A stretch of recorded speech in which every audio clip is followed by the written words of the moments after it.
Se eu fosse dividir as pessoas no mundo em duas categorias, há várias maneiras de fazer isso. Você pode ir dividindo as pessoas em duas categorias. Há inclusive os que dividem pessoas em duas categorias, os que dividem em duas categorias e os que não dividem em duas categorias.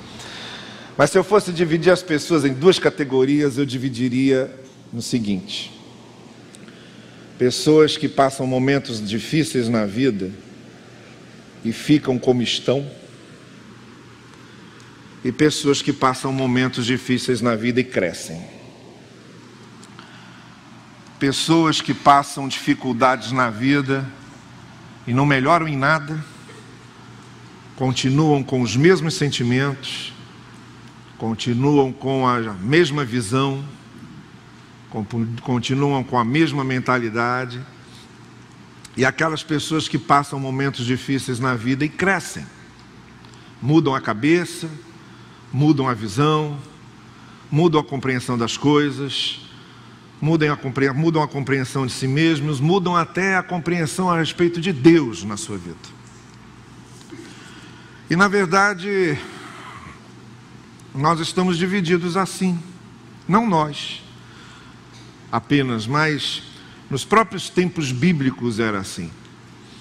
Tanto que o Evangelho insiste várias vezes com esta ideia de que as adversidades fazem parte da vida, e o mais importante não é o fato de passarmos ou não por elas, mas como é que nós saímos delas, como é que nós chegamos ao outro lado, como é que nós nos deixamos transformar quando nós as superamos.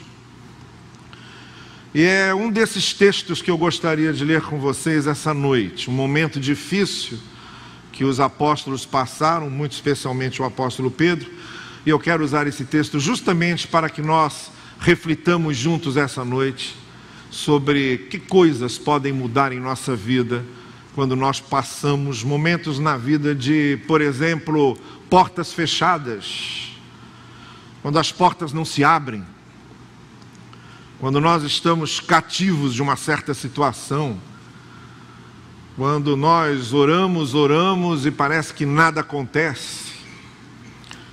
Agora há pouco, antes de eu sair de casa, recebi um telefonema da minha irmã em São Paulo, falando sobre uma menina que é sobrinha do cunhado dela, que já estava internada há um mês, depois de ter feito um transplante de fígado. A menina já nasceu com um problema no fígado, sério, grave, não tinha como resolver, era preciso um transplante.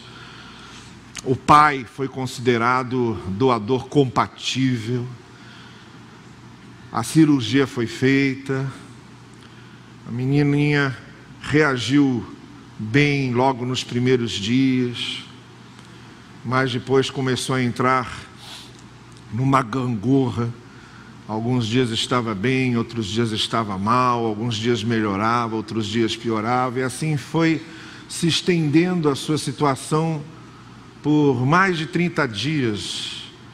Vocês podem imaginar como é que ficou o coração desse pai e dessa mãe no meio dessa gangorra? Melhora, piora, melhora, piora, melhora, piora. Até que agora há pouco, quando foi 2:30 da tarde, ela, que acabou contraindo uma bactéria muito séria no hospital, teve septicemia e veio a falecer. A família está entristecida. Eu imediatamente liguei para o pai dela, com o Robson, conversei com ele um pouquinho, ele muito choroso, como vocês podem imaginar. E a pergunta era essa. Ele me dizia: Novaes, como é que alguma coisa pode me confortar agora? Como é que eu entendo isso? Que sentido tem isso? Se deu tudo certo no começo, se eu podia ser doador, se havia grandes perspectivas, que sentido há nisso? Então a gente passa esses momentos. Mas não é o momento em si que é a questão, é como nós saímos dele. É como é que nós chegamos depois. O que é que isso faz na gente? Muita gente tem perdido a fé. Muita gente tem se revoltado. Nós temos uma pessoa na família que depois de ter perdido o pai, eu ouvi ele gritando várias vezes: Deus, eu te odeio porque tu levaste meu pai. E a mãe dele entrou em parafuso, desesperada. Eu disse: calma, fica tranquila. Se você entende o que está acontecendo no coração do seu filho, como é que Deus não vai entender? Deus não precisa de defesa, deixa que depois Deus vai trabalhando o coraçãozinho dele. Só ore por ele, só dê amor, só o abrace muito. É isso que ele precisa. Como é que nós saímos das nossas crises, das nossas provações, das nossas adversidades, desses momentos em que as portas estão fechadas, trancadas, e nós nos sentimos sozinhos e abandonados? Vamos ler então Atos capítulo 12, na experiência que viveu o apóstolo Pedro. Eu gostaria de tirar aqui algumas reflexões para a nossa vida. Atos capítulo 12, a partir do versículo 1 até o versículo 17, nós lemos assim: nessa ocasião, o rei Herodes prendeu alguns que pertenciam à igreja com a intenção de maltratá-los e mandou matar à espada Tiago, irmão de João. Esse Tiago era apóstolo. Esse Herodes era o neto do Herodes que mandou matar Jesus. O Herodes que mandou matar Jesus era Herodes o Grande, ou Herodes I. Depois o Herodes que mandou matar João Batista, cortar a sua cabeça, decapitá-lo, era o Herodes II, era o Herodes filho. E agora você tem o Herodes III, o Herodes neto do Herodes o Grande, que é quem manda matar o apóstolo Tiago. Você tem 2 Tiagos especialmente na Bíblia, e os 2 aparecem nesse texto: Tiago apóstolo, que era um dos 12, e Tiago, que era irmão de Jesus. E nós lemos assim, que depois de ter matado Tiago, vendo que isso agradava aos judeus, é claro, porque os judeus estavam convencidos que os cristãos estavam deturpando o judaísmo e o ensino do judaísmo, prosseguiu prendendo também Pedro, apóstolo, durante a festa dos pães sem fermento, ou a Páscoa.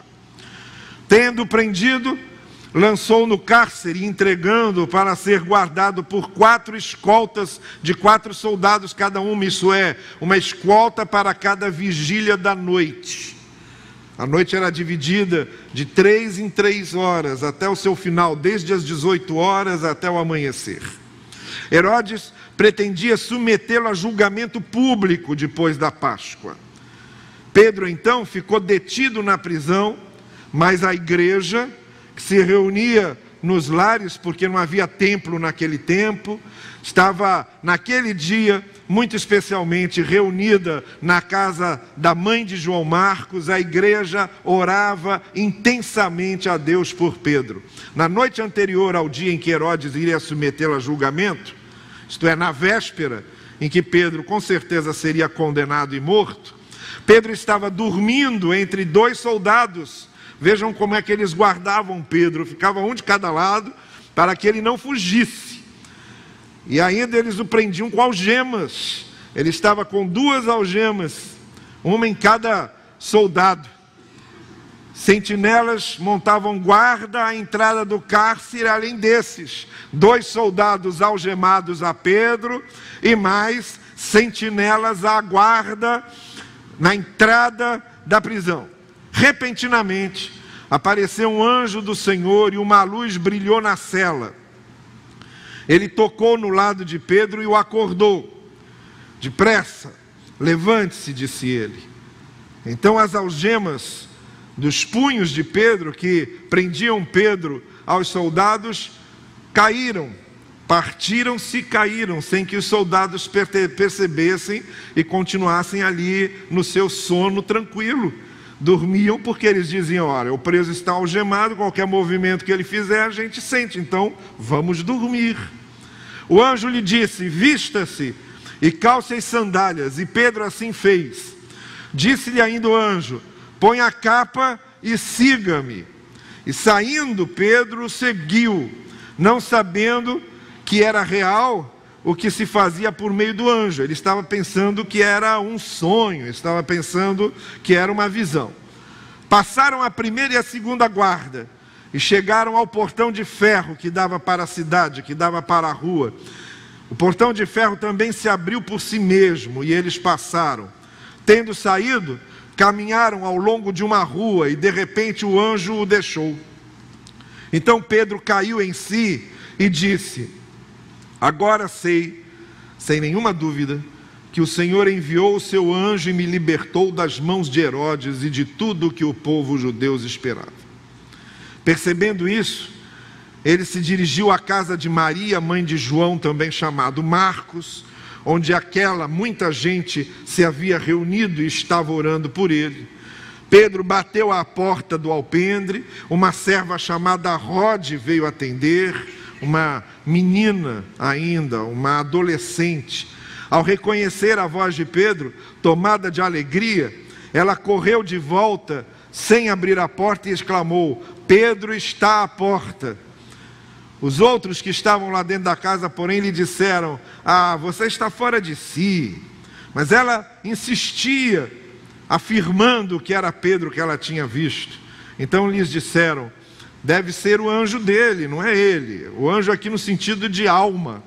Ele já deve ter morrido e deve ser a alma dele que está ali aparecendo para você. Veja como essa gente era supersticiosa. Além de conhecer o Evangelho, havia ainda muita superstição entre eles. Mas Pedro continuou batendo, e quando abriram a porta e o viram, ficaram perplexos, porque era Pedro mesmo, carne e osso. Mas ele, fazendo-lhe sinal para que se calassem, descreveu como o Senhor o havia tirado da prisão e disse: contem isso a Tiago e aos irmãos. Então saiu e foi para outro lugar. Curve a sua cabeça, vamos orar. Senhor querido, abre o nosso coração como tu abriste as portas da prisão de Pedro, e faze com que o nosso coração aberto possa compreender a tua palavra e possamos aplicá-la em nossas vidas. É o que nós pedimos naquele que abre todas as portas com o seu poder. Amém e amém. Olha, algumas coisas aqui que eu gostaria de destacar para vocês essa noite, que eu acredito nos ajudam a entender exatamente o que eu comecei dizendo aqui. Que o importante não é o fato se passamos ou não adversidades na vida, se enfrentamos ou não grandes provações. O importante é o que elas fazem conosco. Em que é que as provações da sua vida estão transformando você? Em que é que os problemas da vida estão fazendo você ser? Você está se tornando o quê? Mais amargo? É assim que você está ficando? Mais amargo com a vida? Mais amargo com as pessoas? Mais amargo com tudo? Você está ficando o quê? Mais cético? Mais cético? Tem dificuldade em acreditar? Está se tornando o quê? Mais solitário? Está se afastando das pessoas? Vai se decepcionando e vai se enclausurando a ponto de se sentir tremendamente só, porque se decepcionou já com tanta gente que parece que mais ninguém presta, mais ninguém serve. O que é que os problemas da vida estão fazendo com você? Em que é que você está se transformando? De que maneira as coisas acontecem e o que é que está acontecendo mais do que por fora? O que é que está acontecendo por dentro de você? Essa é a grande questão. É isso que eu quero convidar vocês hoje a refletirem, a perguntarem a vocês mesmos. Vejam, nós temos aqui uma experiência singular, repleta de prodígios, repleta de maravilhas, de coisas inexplicáveis, além da nossa compreensão. Mas se nós percebermos direitinho, se nós pensarmos bem, uma grande parte da vida está além da nossa compreensão. Não só as coisas prodigiosas, Muita coisa está além da nossa compreensão, desde não sabermos exatamente como é que a vida surgiu, não sabemos exatamente como é que a inteligência humana se desenvolveu, mesmo nós não compreendendo o sentido de muitas coisas. Olha, nós não conseguimos olhar fixamente nem para o sol, que é uma das criaturinhas de Deus. Como é que a gente vai querer compreender como age o próprio Deus? Ou como pensa o próprio Deus? Se nós nem sequer podemos encarar um dos seus astros. Pois é isso. Como é que essas coisas estão acontecendo conosco? Há algumas coisas aqui, como eu disse, que eu quero destacar. A primeira é a seguinte: a força das adversidades da vida. Não há como negar, elas têm uma força. Os problemas vêm que vêm. As provações vêm com seu poder, com sua passagem avassaladora. Nós enfrentamos certos problemas na vida que eles literalmente nos atropelam. A gente levanta pensando, meu Deus, o que foi que aconteceu aqui? E é repentino. Você já experimentou isso? Está tudo bem num dia, está tudo certinho num dia, você está dentro de casa, agradecendo a Deus, porque na sua vida está tudo organizado, está tudo bem. E no dia seguinte o barco virou de um jeito, as coisas aconteceram de um jeito que você mesmo não conseguiu acompanhar, e pergunta: o que é que houve aqui? O que aconteceu aqui? Mas essa é a força das adversidades, essa é a força das contrariedades da vida. Elas vêm sem a gente poder impedir, muitas vezes sem a gente poder prever. E não importa, não respeitam datas. Vocês estão percebendo que era Páscoa, era época de festa. Era a época em que eles iam se reunir para comemorar a libertação do Egito, comemorar a liberdade do povo de Israel, comemorar o fato de Deus ter operado na vida do povo, ter um propósito para o povo. A Páscoa era o momento de festa mais alto dentro do judaísmo, onde Jerusalém se enchia, as famílias se reuniam, era uma festa imensa. Mas as contrariedades não vêm em data. Elas não seguem o nosso calendário. A gente tem agenda, a gente faz um planejamento, a gente se organiza, mas as provações, os problemas não respeitam essas datas, eles não querem saber. Olha, eu já conheço aí umas 4 ou 5 pessoas que morreram exatamente no dia em que nasceram. Você conhece gente assim? Está lá na lápide, nascido no dia tal do tal, de tanto, morreu no mesmo dia tal do tal, só que de outro ano. São 4 ou 5 casos que eu conheço de gente que morreu no dia em que nasceu. Isto é, gente que morreu no dia do aniversário. Por quê? Porque as circunstâncias da vida não respeitam o nosso calendário. Era Páscoa, era festa, era alegria, e mesmo assim Tiago foi morto e Pedro foi preso. Porque as adversidades da vida vêm assim, dessa forma. Como é que você tem experimentado isso? Como é que elas têm batido em você? Como é que elas têm atingido o seu interior e seu coração? A segunda coisa que fica muito clara nesse texto é a força da oração. A força da adversidade está aqui muito clara. Ela veio como uma onda avassaladora, como um tanque passando por cima de tudo, na vida de Pedro, na vida de Tiago, na vida dos apóstolos, foi passando e foi causando desolação.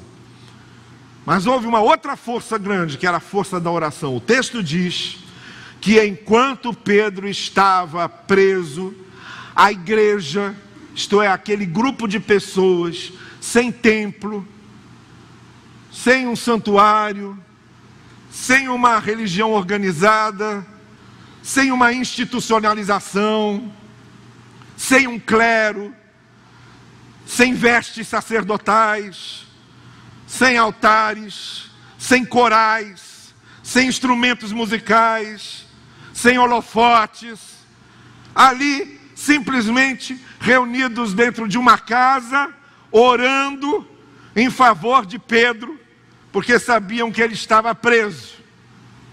Olha aí o poder da oração. No mesmo momento em que Pedro estava sendo liberto pelo anjo, era o momento em que a igreja estava orando por Pedro. Eu não sei explicar muita coisa, a maioria das coisas sobre oração eu não entendo. Sinto muito se eu estou decepcionando você, mas eu, como pastor, não entendo a maioria das coisas sobre oração. Por que que Deus atende alguns e outros não? Não sei. Nas mesmas condições, com o mesmo tipo de problema, alguns são atendidos, outros não. Não sei. Por que que Deus demora para responder? Não sei. Não sei. Por que que a gente tem que orar se Deus conhece tudo? Se o Senhor Jesus Cristo diz que não cai um fio de cabelo da nossa cabeça. Eu estou vendo aqui de cima que no caso de alguns são bem mais fios de cabelo que caem. Mas se o Senhor conhece cada fio de cabelo que cai da nossa cabeça, por que é que nós precisamos orar? Por que é que nós precisamos dizer a Ele o que estamos sentindo? Por que é que nós precisamos pedir a Ele o que estamos querendo? Se Ele já conhece nossos pensamentos, se Ele já conhece tudo de nós, você sabe? Se você sabe, me explique, porque eu não sei. Eu não sei. Não sei. Mas uma coisa eu sei: o Senhor Jesus orava, e o Senhor Jesus nos ensinou a orar. Isso eu sei. Então, se Jesus, que era filho de Deus, orava, e se Ele disse para os seus discípulos que eles deveriam orar, isso para mim é suficiente. Então nós devemos orar, porque há alguma coisa que envolve a questão da oração que nós não sabemos explicar, mas há alguma coisa nisso aí. A Bíblia insistentemente fala sobre orarmos. A Bíblia insistentemente fala sobre levarmos tempo diante de Deus. A Bíblia insistentemente fala sobre nós abrirmos o coração a Deus e falarmos com Ele. Insistentemente a Bíblia fala isso várias vezes, muito especialmente o Evangelho. Então, embora eu não tenha respostas para muitas coisas sobre oração, uma coisa eu sei: acontece alguma coisa na oração, porque o Senhor Jesus orava e Ele nos ensinou a orar. E mais, eu digo mais, a nossa referência de oração tem que ser Jesus. Aliás, Jesus é a nossa referência, deve ser a nossa referência absoluta em tudo. Jesus deve ser a nossa referência absoluta em tudo, até na oração, até no tipo de oração que fazemos. Jesus tem que ser a referência, como a oração que Ele fez no jardim de Getsêmani. Por mim, eu gostaria muito de não passar por essa dor que eu vou passar. Se puder, Senhor, passa de mim este cálice de dor e de sofrimento, mas não se faça a minha vontade, mas a tua. Até Jesus, na oração, é nossa referência principal. As nossas orações, elas devem ter uma dependência profunda da vontade de Deus. Quando eu desliguei o telefone hoje, depois de ter falado com o Robson, eu fiquei pensando, sabe-se lá, é claro que para a pessoa, na hora da dor, a gente não vai dizer uma coisa dessa, ainda mais para um pai que está com o coração dilacerado, mas sabe-se lá o que é que Deus antevia na vida dessa menina, que tipo de vida ela teria, sabe-se lá o que é que Deus sabia a respeito daquilo. Não há coisa melhor do que deixar nas mãos de Deus. Você quer ver uma coisa? Quando Laurinha começou a dirigir, essa moçada é uma coisa, fazem 18 anos num dia, no dia seguinte já querem entrar na autoescola, já querem aprender a dirigir. Foi a mesma coisa com ela. Eu ainda consegui enrolar um tempo, preocupado.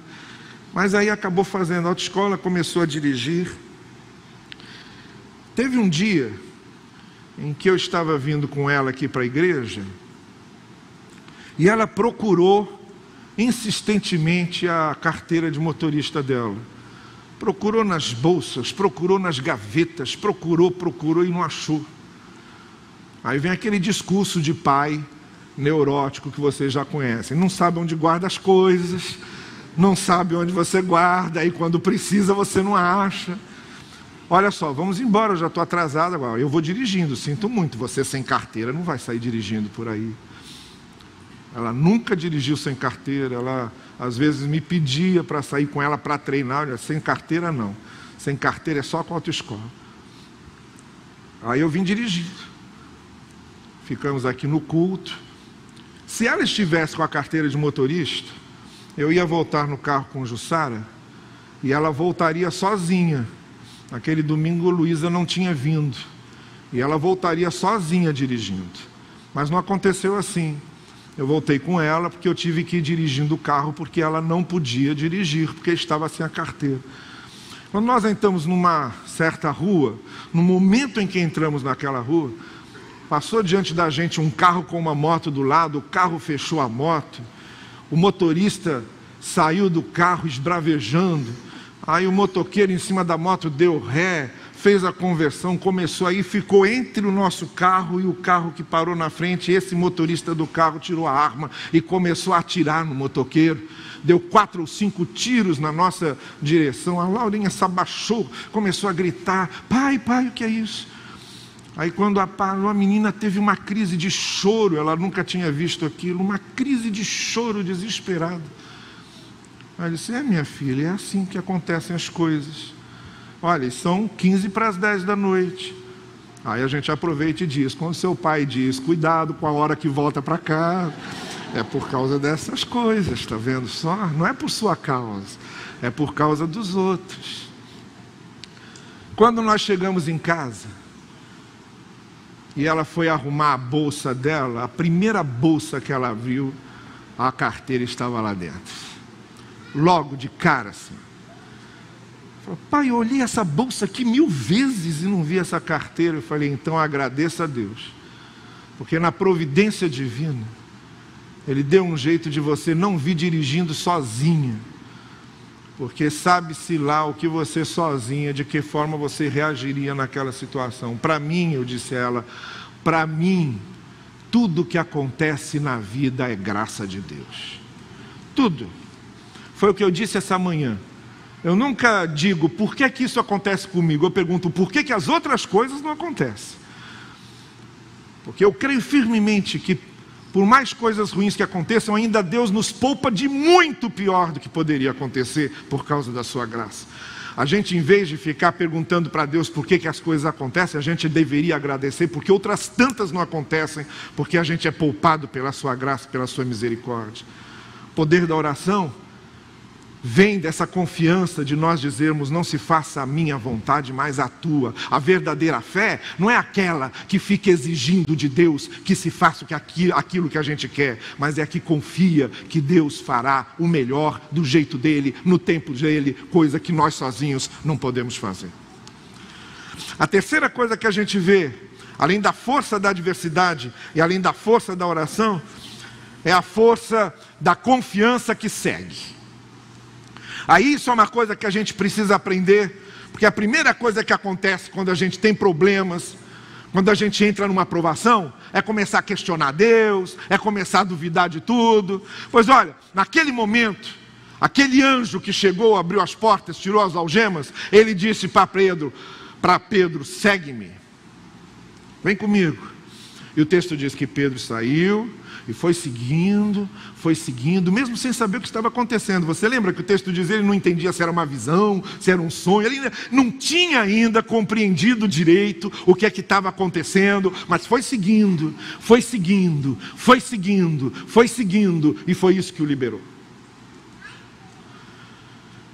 A coisa mais importante que nós precisamos, quando nós estamos passando um momento difícil, em vez de nós nos afastarmos de Deus e duvidarmos, é redobrarmos a nossa confiança e seguirmos Jesus mais de perto.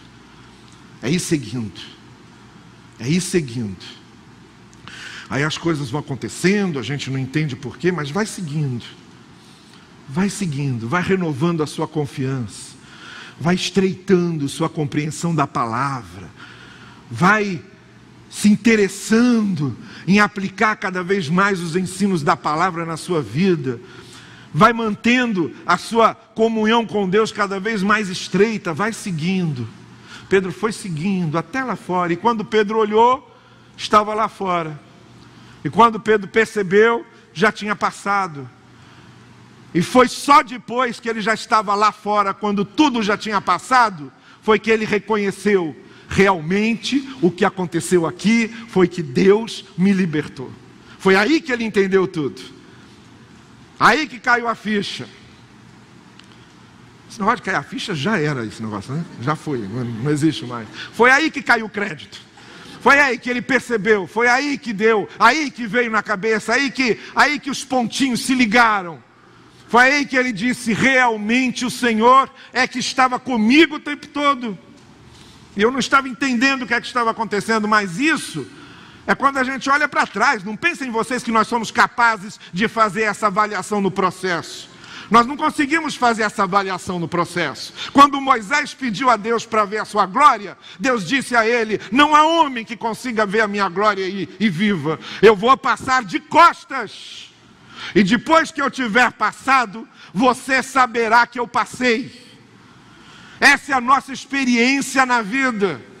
Somente quando a gente supera certos problemas, lá na frente, quando a gente olha para trás, é que a gente percebe: realmente o Senhor passou por aqui. O Senhor passou por aqui. O Senhor estava comigo.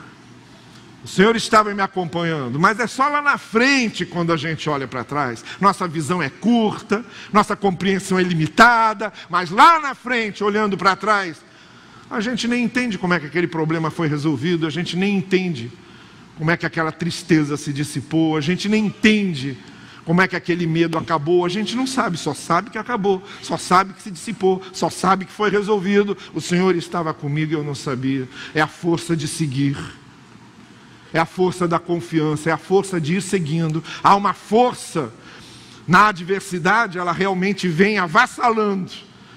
Há uma força na oração que confia, na oração que busca a vontade de Deus.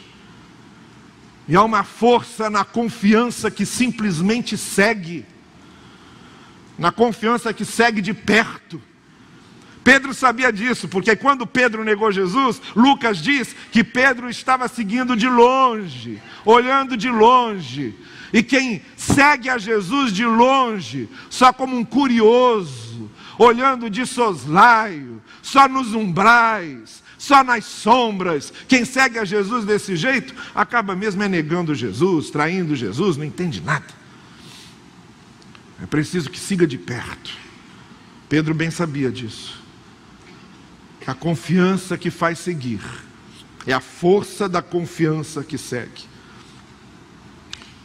E finalmente há uma quarta coisa que eu ainda quero destacar aqui, que está no último versículo, no verso 17, quando aí Pedro chega, o pessoal o reconhece, aquela turma estava orando pela libertação de Pedro. Há um certo humor nesse texto que eu não posso deixar de salientar. Aquela turma toda orando pela libertação de Pedro. Senhor, liberta Pedro. Senhor, liberta Pedro. Senhor, liberta Pedro. Senhor, liberta Pedro. E aí, para variar um pouquinho: Senhor, Pedro, liberta. Senhor, faz isso. Aí quando finalmente a menina chega, a Rodzinha, chega ali, na sua simplicidade, e diz: olha, bateram aí na porta e era Pedro. Ele disse: que é isso? Para com isso. Onde é que você está com a cabeça? Coisa de adolescente, coisa de criança. Ô raça de víboras. Olha, não é brincadeira não. Deus precisa ter uma paciência, e Ele tem. E Ele tem muita paciência. Senhor, liberta Pedro, liberta Pedro. Pedro está livre. Deixa de bobagem. Que é isso? Que é isso? Você não está orando? Quer dizer que a sua oração é só uma teoria? É só pro forma? É só para cumprir uma liturgia? É só para cumprir um ritual? Então, depois de tudo isso, finalmente Pedro diz a eles: olha, façam o seguinte, em vez de ficarem aqui espantados, me perguntando detalhes, nós não temos tempo para isso. Eu fui liberto pelo Senhor, e saiam aí simplesmente dizendo que eu já estou liberto e que foi o Senhor que me libertou. Espalhem isso, por favor. Saiam contando isso, dando testemunho disso em cima da experiência que eu tive. E assim como eu saí maior do que daquela prisão, por favor, saiam maiores também. Assim como eu cresci com essa experiência, por favor, cresçam também. E saiam contando o que vocês aprenderam. Saiam dividindo o que Deus fez na vida de vocês.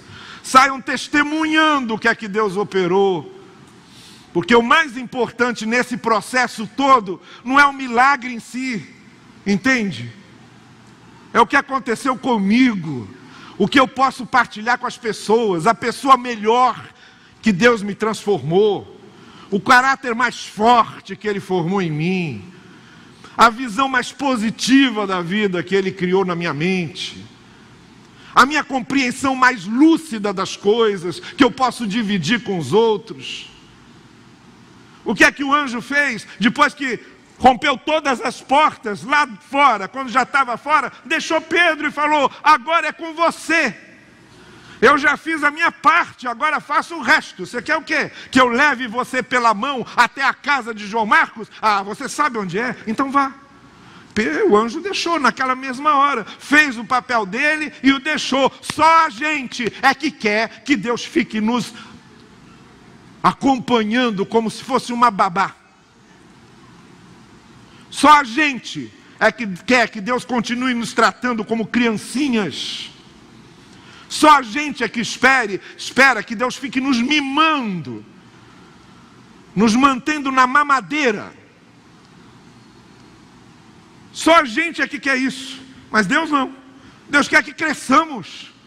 Deus quer que chegue o momento em que Ele diga: agora é com você, vá lá fazer o que você tem a fazer, vai fazer a sua obra. E Pedro sabia disso, e a mesma coisa Ele passou para os outros: agora é com vocês. Saiam e façam o papel de vocês. Saiam e façam o trabalho de vocês. Se cada um na igreja fizesse o que é preciso ser feito, nós estaríamos muito mais adiante do que estamos. Basta que cada um faça o que sabe que precisa fazer. Basta que cada um cumpra seu papel com maturidade, com visão madura. Basta que cada um de nós cumpra seu papel. Faça o que precisa ser feito dentro do propósito do Evangelho para a gente, mas não. A gente quer ser aquela criancinha que depende de mamadeira o tempo todo e acha que Deus está entrando nessa jogada.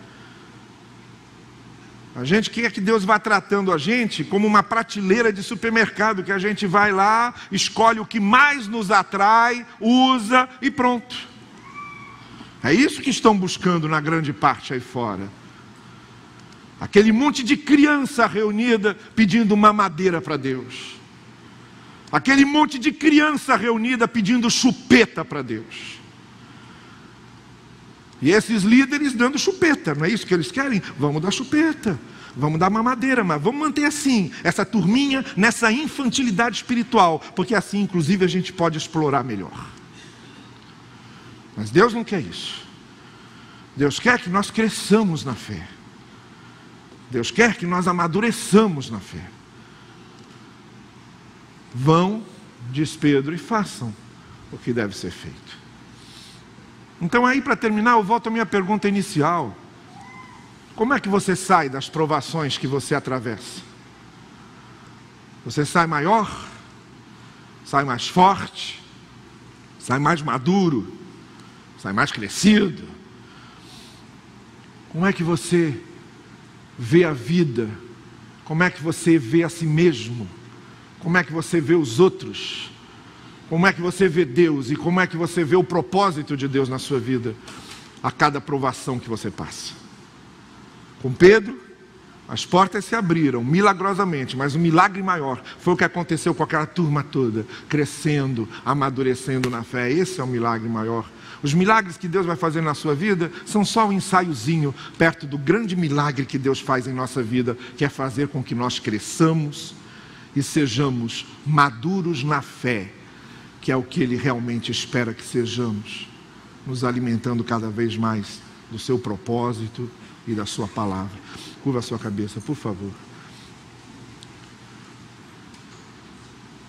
Talvez você, essa noite, queira se apresentar diante do Senhor, dizendo: Senhor, faz isso em mim. Eu